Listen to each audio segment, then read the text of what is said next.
이스라엘의 12지파 땅 분배가 이제 모두 완료됐는데 그 지파들 중에서 아직 거주지가 없는 한 무리가 있습니다. 그 무리가 누구냐? 레위 지파입니다. 레위 지파는 땅 분배에서 제외되었습니다. 그리고 이들이 거주할 제외되었지만 이들이 거주할 그 거주지에 대한 배정이 아직 남아 있는 상태인데요. 12지파들 그 땅 안에 이 골고루 48개의 성읍들에 이들이 거주하게 되는데 그와 같은 내용에 대한 설명이 21장의 내용입니다. 근데 이 레위 지파와 관련된 좀 특별한 추가 사항이 하나 더 나오는데 그게 20장이에요. 이 20장에는 도피성에 대해서 말해주고 있습니다. 오늘 20장 1절에서 6절까지 말씀을 제가 이 도피성에 대한 이야기를 제가 한번 읽어보겠습니다. 여호와께서 여호수아에게 말씀하여 이르시되 이스라엘 자손에게 말하여 이르기를 내가 모세를 통하여 너희에게 말한 도피성들을 너희를 위해 정하여 부지 중에 실수로 사람을 죽인 자를 그리로 도망하게 하라. 이는 너희를 위해 피해 보복자를 피할 곳이니라. 이 성읍들 중에 하나에 도피하는 자는 그 성읍에 들어가는 문 어귀에 서서 그 성읍의 장로들의 귀에 자기의 사건을 말할 것이요 그들은 그를 성읍에 받아들여 한 곳을 주어 자기들 중에 거주하게 하고 피해 보복자가 그의 뒤를 따라온다 할지라도 그들은 그 살인자를 그의 손에 내주지 말지니 이는 본래 미워함이 없이 부지 중에 그의 이웃을 죽였습니다. 그 살인자는 회중 앞에 서서 재판을 받기까지 또는 그 당시 대제사장이 죽기까지 그 성읍에 거주하다가 그 후에 살인자는 그 성읍 곧 자기가 도망하여 나온 자기 성읍 자기 집으로 돌아갈지니라 하라 하시니라. 땅 분배가 다 마친 뒤에 하나님께서 이제 도피성에 대해서 정할 것을 말씀하셨습니다. 오늘 여기 3절 말씀에 나오는 것처럼요, 부지 중에 또 실수로 고의가 아닌 그런 상태에서 사람을 죽인 자가 도망하여서 보복자를 피해서 갈 수 있는 곳이 도피성이다, 이렇게 말씀하고 있는 겁니다. 이 당시에는요, 그 피해 보복 복수법이라는 게 있었어요. 그래서 가족 누군가가 살해를 당했다면 그 가족이 살인자를 찾아가서 복수하는 것이, 그러니까 사적 복수죠. 그게 허용되어 있었습니다. 부지 중에 실수로 사람을 죽인 경우에도 사람을 죽였다는 것 때문에 무조건 또 피해 복수를 한다라고 하는 것이 사실 좀 가혹할 수 있는 거죠. 그래서 좀 이렇게 예기치 않게 발생한 살인에 대해서 하나님께서 공의로운 처리를 만들어 놓으신 장치, 제도가 뭐냐라고 했을 때 도피성이다, 그렇게 말할 수 있습니다. 하나님은 이스라엘 온 땅에 걸쳐서 6개의 도피성을 정하라고 명령하셨습니다. 이 도피성에 도달한 사람은요, 그 성읍 입구에서 장로들에게 자신이 일어난 이 일이 어떻게 일어났는지를 다 설명해야 했습니다. 그 장로들은 그가 말하는 그 진술이라고 그러죠. 그러니까 심리라고 하는데, 우리 지금 재판의 심리라고 하는데, 그 진술을 다 듣고 나서 부지 중에 이 사람이 사람을 죽였는지 아니면 고의로 죽였는지를 판단합니다. 그리고 부지 중에 살인을 한 것이라면 피해 보복자로부터 이 사람을 보호해서 그 성 안에 머물 수 있게 해야 하는 겁니다. 사람을 죽인 이 부지 중에 죽인 이 살인자는요, 그 당시에 대제사장이 죽기까지 도피성 안에 머물 수 있었고 머물러야 했습니다. 그리고 대제사장이 죽은 다음에야 자기 고향으로 다시 돌아갈 수가 있었어요. 이런 면에서 보면 이 대제사장의 이 죽음이 그를 위한 속죄의 어떤 상징이 되었다라고 말할 수 있습니다. 이 도피성은요, 지도를 한번 보여드릴게요. 제가 보는 책에 있는 내용을 제가 사진으로 캡처를 한 건데, 보시면 아시겠지만 가나안에 이게 요단강이고 갈릴리고 연해입니다. 사해인데요. 요걸 동서로 나누어서 이쪽에 12지파 땅 전체 안에서 북쪽, 중부, 남부, 북쪽, 중부, 남부 이렇게 해서 동쪽, 서쪽에 3개씩 골고루 이렇게 분포하게 해 두셨어요. 그래서 뭐 여기 지파에 이렇게 이름들 쭉 나오는데 이렇게만 이해를 하시면 됩니다. 근데 보시면 이렇게 정한 의도가 있겠죠. 다 이 지역이 요 성읍이 어디에서나 여기에서든 여기서든 하룻길 정도로 갈 수 있는 곳입니다. 쉽고 빠르게 접근이 가능한 곳에다가 이 도피성을 세워놨어요. 그리고 이 도피성으로 가는 길이 막 숲을 막아놓거나 길을 못 찾게 이렇게 하는 게 아니라 길을 잘 닦아놓아서 여기가 도피성이야 라고 하는 이정표까지 두어서 누구나 쉽게 언제든지 접근할 수 있도록 해둔 곳이 어디냐? 도피성입니다. 그러니까 일부러 막아두지 않았다라고 하는 겁니다. 자, 이런 도피성인데 이 도피성에 대한 의미를 한번 좀 생각해 보려고 합니다. 레퓨지라고 그러죠. 그래서 뭐 히브리어는 저렇고 영어로 뭐 다 이렇게 제가 해 보았습니다. 이 도피성의 의미에서 첫 번째는요, 고의가 아닌 살인이기 때문에 이게 보복 살인이 일어날 수밖에 없는 그것을 이제 막는 역할을 한다라고 하는 겁니다. 부지 중에 죽인 그 살인한 사람의 진술을 다 듣고 그것에 대해서 심의를 거쳐서, 그렇죠? 생명을 존중하게 여기는 모습이 이 고대의 제도에, 그러니까 이게 굉장히 정의로운 제도로 하나님께서 마련해 두신 제도다라고 하는 것을 생각해 볼 수 있습니다. 그럼에도 불구하고요, 부지중이라고는 하지만 사람을 죽인 그 대가에 대해서는 응당한 어떤 뭐랄까요, 제한이 가해져야 되는 거잖아요. 그래서 그 부지중에 살인한 그 사람이 도피성에 비해서 목숨은 살릴 수 있지만 그곳을 벗어날 수 없게 제한한 그런 어떤 장치다라고 말할 수 있습니다.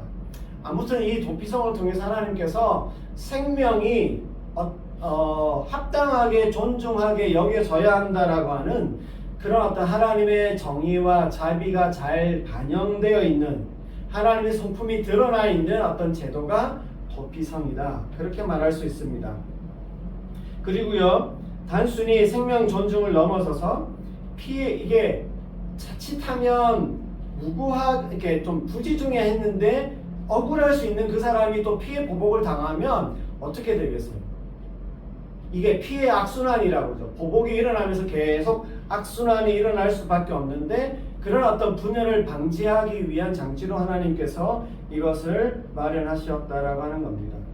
어쩌면 어떤 개인 간의 문제처럼 보이지만 피해 그 악순환이 반복되다 보면 공동체의 연합을 깨트리게 되고 그 분열을 일으킬 수밖에 없는데, 그것을 방지하기 위한 하나님의 세심한 배려이자 장치가, 하나님의 마음이 여기에 보인다라고 할 수 있습니다. 사람들이 지금 땅을 분배받고 나서 땅에 온통 관심이 집중된 그 사이에 하나님께서 그 땅을 다 마무리하시고도 하나님의 관심이 공동체에 또 사람에게 있다라고 하는 것을 좀 보여주는 장면이 여기다라고 말할 수 있습니다. 공동체가 안전하고 건강하게 유지되는 것은 그렇게 한 사람이라도요, 그렇죠? 존중되어지고 적절하게 보호받게 될 때 가능하다라고 하는 겁니다. 여러분, 이것은 이런 믿음의 신앙의 공동체만이 아니라 어떤 국가든 어떤 그룹이든 그런 어떤 공동체로 형성되어 있는, 뭐 우리로 보면 우리나라 전체에도 마찬가지입니다.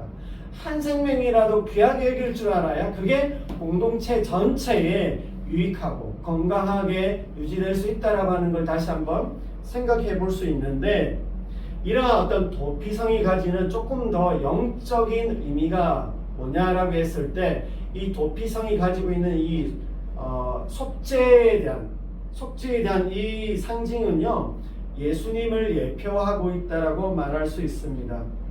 도피성으로 피한 사람은 대제사장이 죽은 후에나 다시 돌아갈 수 있고, 그 대제사장의 죽음이 그 살인자의 죄값을 속죄하는 역할을 하기 때문이다라고 말씀을 드렸어요. 그러니까 이런 점에서 보면 우리 죄를 대신해서 십자가에서 죽으시고 구속해 주시고 구원해 주신 예수님에 대한 어떤 그림자 같이 미리 보여주는 역할을 하는 게, 그러니까 이들 안에, 이스라엘 백성들 안에 학습되어진다라고 말할 수 있는 어떤 그런 장치가 뭐냐? 도피성이다 말할 수 있습니다. 예수님을 통해서 우리 모두를 위한 영원한 도피성을 우리에게 허락해 주셨음을 우리가 기억할 수 있습니다. 하나님의 그 사랑 안에서 예수님은 우리 인생의 영원한 도피성이 된다라고 하는 것을 다시 한번 확인하고 기억하시면 좋겠어요. 여러분, 이 도피성으로 가는 길이 누구에게나 활짝, 제한되지 않고 활짝 열려 있다라고, 쉽게 접근할 수 있다라고 말씀드렸어요.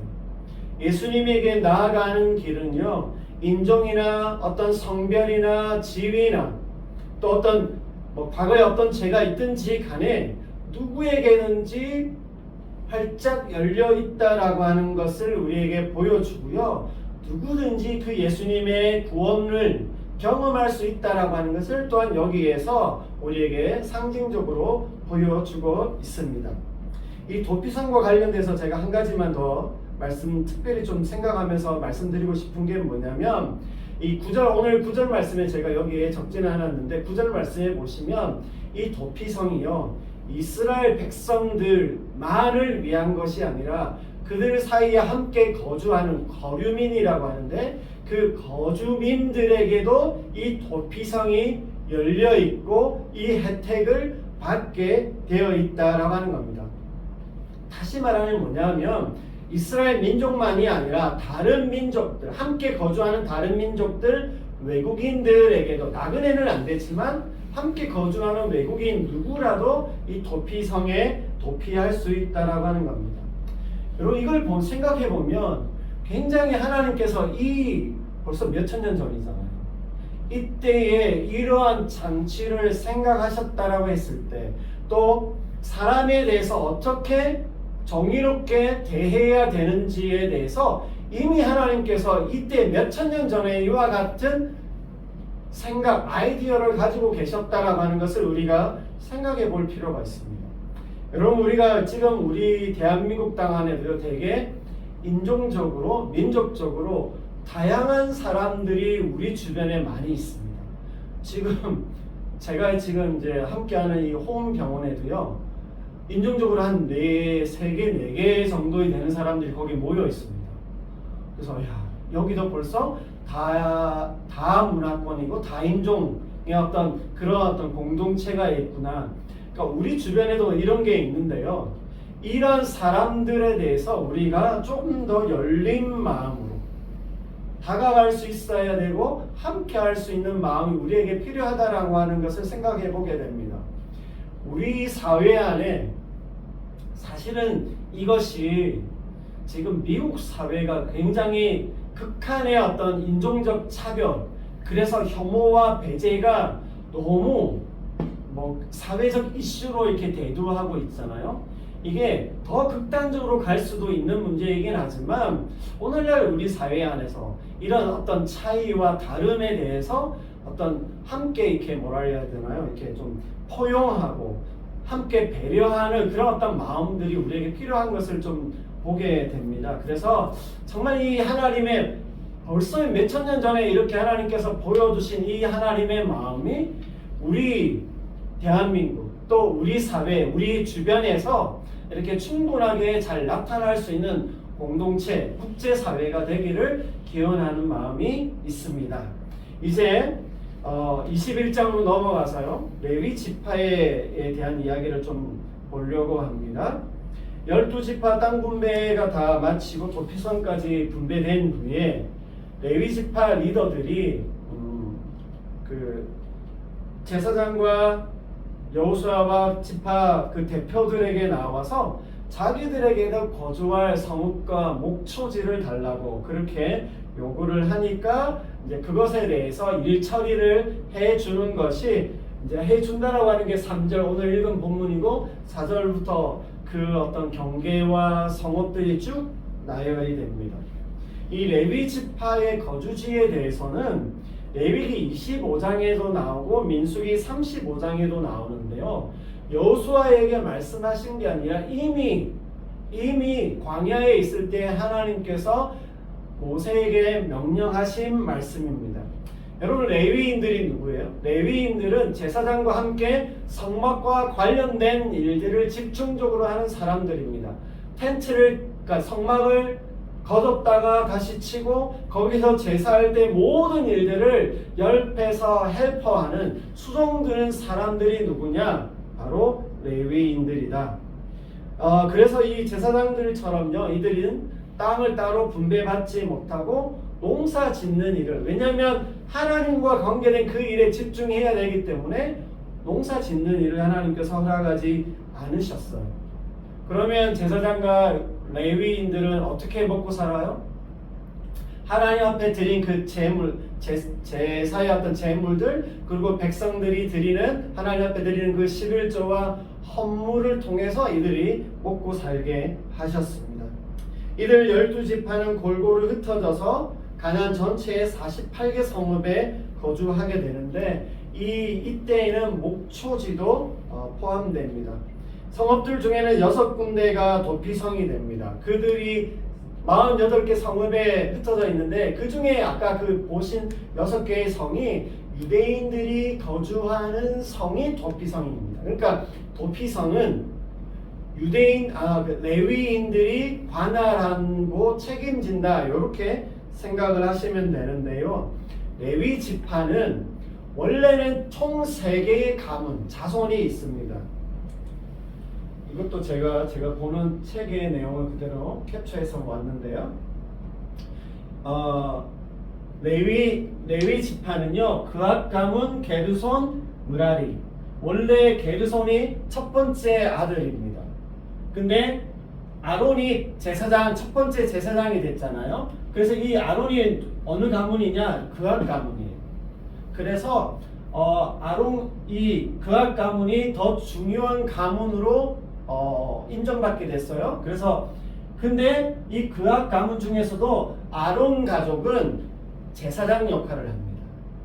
제사장 가족이기 때문에 따로 떼었고, 그래서 이 그앗 가문이지만 아론 가문과 비아론 가문, 근데 그게 그앗 가문, 이렇게 보시면 돼요. 그래서 총 4개의 가문이 있다. 그들이 이 12개 지파 안에 골고루 이렇게, 유다는 많이 받아가지고요, 시몬이 같이 있으니까 이렇게 많이 냈어요. 그래서 골고루 이렇게 다 4개의 성읍에 48개 성읍에 골고루 4개씩 이렇게 다 분포가 됐고, 그 성읍의 이름들이 이렇게 48개가 여기에 다 나열이 됩니다. 이 내용이 그렇게 쭉 해서 42절까지 쭉 나와요. 그래서 되게 조직적으로, 굉장히 시스템적으로 이렇게 하나님께서 나누시고 운영하시고 지정하셨구나라고 하는 것을 알게 됩니다. 이렇듯 레위 지파는 한데 모여 살지 않았고요. 각 가문별로 좀 흩어져서 지파들 사이에서 골고루 그렇게 분산되어져서 살면서 각 지파 안에서 어떤 영적인 그 어떤 지도자의 역할을 했던 사람입니다. 흩어져서 율법을 가르쳤고요. 하나님과 맺은 그 언약이 그 지파 안에서 잘 지속될 수 있도록 그렇게 그러니까 역할하는 게 레위 지파였습니다. 이들은 하나님께 예배하는 거룩한 백성이라는 정체성을 일깨워주는 지파였어요.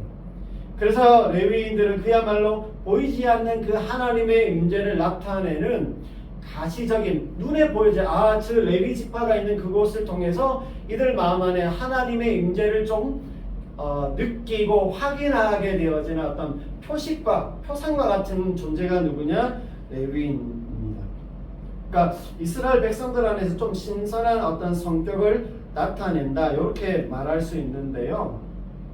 이런 레위 지파 안에서 제가 특징적인 그 특징들 2개만 오늘 좀 말씀을 드리고, 이것이 우리에게 어떻게 적용될지를 함께 좀 나누도록 그렇게 하겠습니다. 레위 지파 앞에서 말씀드린 것처럼 특징 두 가지가 뭐냐라고 했을 때 땅을 분배받지 않았어요. 그리고 가나안 전역에 골고루 흩어져서 산다는 이 두 가지의 어떤 성격이 이들에게 굉장히 특징적인데, 제일 첫 번째로 우리가 좀 살펴볼 것이 레위 지파에게는 땅을 기업으로 주시지 않았다라고 하는 것. 이 사실을 우리가 좀 먼저 한번 살펴보려고 합니다. 이 내용이 여호수아 안에서도요 계속해서 반복적으로 나와요. 13장 14절 말씀해 보세요. 여기 13장 그 다음에 14장 18장까지 해서 이 노란색으로 되어 있는 게 레위 지파에게는 기업으로 준 것이 없다. 레위 지파에게는 기업을 주지 않았다. 레위 사람에게 아무 분깃도, 분깃이 몫입니다. 기업이에요. 그 땅을 주지 않았다는 거고, 레위 사람은 너희 중에 분깃이 없다. 반복적으로 이렇게 이야기합니다. 그러면서 이제 추가 설명하는 게 이제 하나님이 그들의 기업이 된다. 이렇게 이야기하고 있는 겁니다. 그러니까 기업을 준 게 없어요. 아까 보셨던 21장 2절 말씀에 성읍과 목초지라고 했을 때 그 성읍은요, 이 반경 한 1km 정도, 원 크기가 1km 정도 되어지는 작은 곳입니다. 그러니까 거주할 수 있는 그냥 단순한 어떤 거주지를 말하는 것이고, 목초지도 뭐 제사에 필요하거나 제사로 들어온 어떤 그런 각 짐승들을 그냥 보관할 수 있는 데지, 그 땅을 어떻게 활용해서 재산을 만들어낼 수 있는 그런 것은 아닙니다. 백성들이 드리는 그 11조와 헌물로만 살 수 있는데, 이런 면에서 이 구절에서 보시면 특징적으로 말하는 게 뭐예요? 하나님께서 그들의 하고 있는 그 일이 기업이 된다. 특별히 13장 33절 말씀해 보시면 하나님 여호와께서 그들의 기업이 된다. 이렇게 표현하고 있습니다. 땅을 기업으로 받는 대신에 여호와를 그들의 기업으로 삼는 그 지파가 누구냐? 레위 지파다. 그들의 존재의 목적과 삶의 모든 중심과 요점이 오직 하나님께 있다라고 말하고 있는 것입니다. 레위 지파가 생존하고 생활할 수 있는 그 근거, 그 철저한 근거가 어디냐? 하나님이시다라고 하는 겁니다. 철저하고 진정하게 하나님만 바라보고 하나님께 의존된 그 삶을 살아가야 되는 것이 누구냐? 레위 지파의 삶이다라고 하는 겁니다.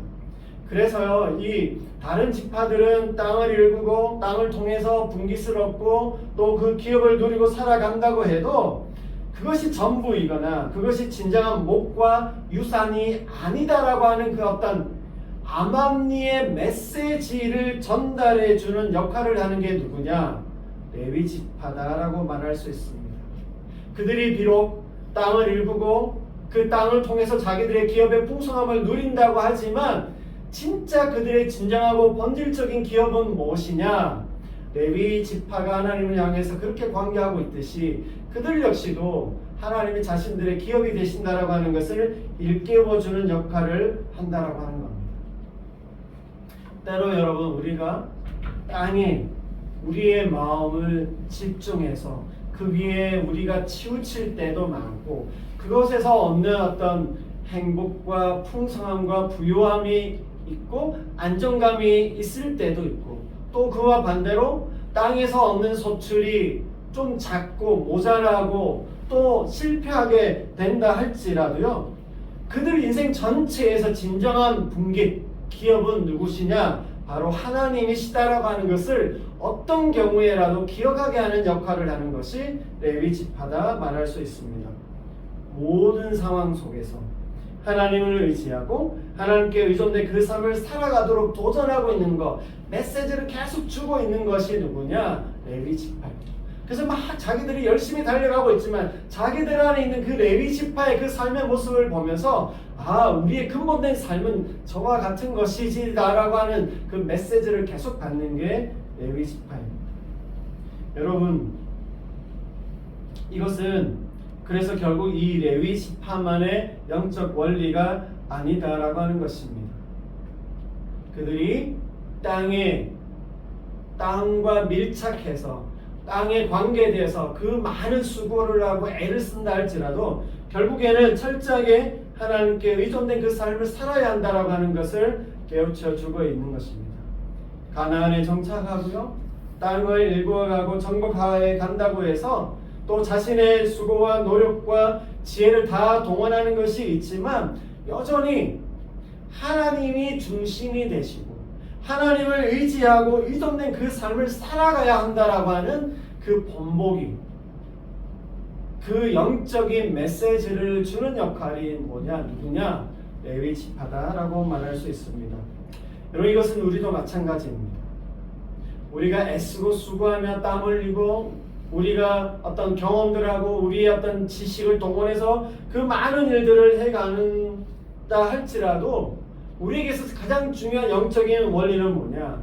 하나님이 나의 기업이 되십니다. 하나님 나의 기업이 되십니다라는 고백을 해야 될 것이고요. 항상 그 하나님의 중심, 하나님을 의지하고 의존된 그 삶을 살아갈 수 있는 우리 모두가 되시기를 바랍니다. 또 하나 이제 오늘 말씀드리고 싶은 건 뭐냐면요, 가나안 전역에 골고루 48개 성읍에 골고루 흩어져서 분산되어졌다라고 하는 이 사실이 어떤 의미를 줄까다라고 하는 겁니다. 레위 지파는 제사장과 함께 하나님께 제사를 지내는 그 특별한 임무에 종사한 지파였습니다. 자손들이었습니다. 그리고 지파들 가운데 흩어져 살면서 이스라엘 백성들에게 율법을 가르치고 하나님의 언약을 잘 지키고 행하도록 역할하는 어떤 행정 업무를 맡은 사람들이 누구냐? 레위 지파예요. 이게 뭘 의미하느냐?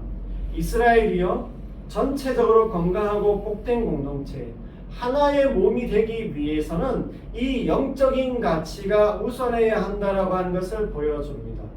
영적인 건강함이 있어야 어떤 그룹이든 어떤 공동체든 어떤 개인이든 건강하고 복될 수 있다라고 하는 것을 말해주고 있다라고 하는 겁니다. 여러분, 이스라엘을 하나의 유기체라고 생각해 보십시오. 이 하나의 유기체가 건강하게 유지되고 거룩하기 위해서 가장 중요한 게 뭐냐? 하나님과 그 관계 안에서 그 말씀을 따라 순종하는 그 삶이 그들 안에 있어야 한다라고 하는 것을 일깨워주는 역할을 하는 게 레위 지파다라고 하는 것입니다. 저는 사실 이번에 이 골고루 흩어서 하나님께서 레위 지파를 분산해서 거주하게 하고 살게 하셨다라고 하는 사실을 이번에 사실 좀 알게 됐어요.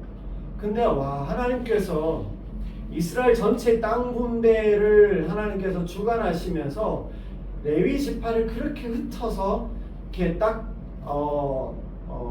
거주하게 하시는 이런 하나님의 뭐랄까요? 마음? 하나님의 중심, 계획을 좀 보면서 좀 사실 좀 많이 놀랐습니다.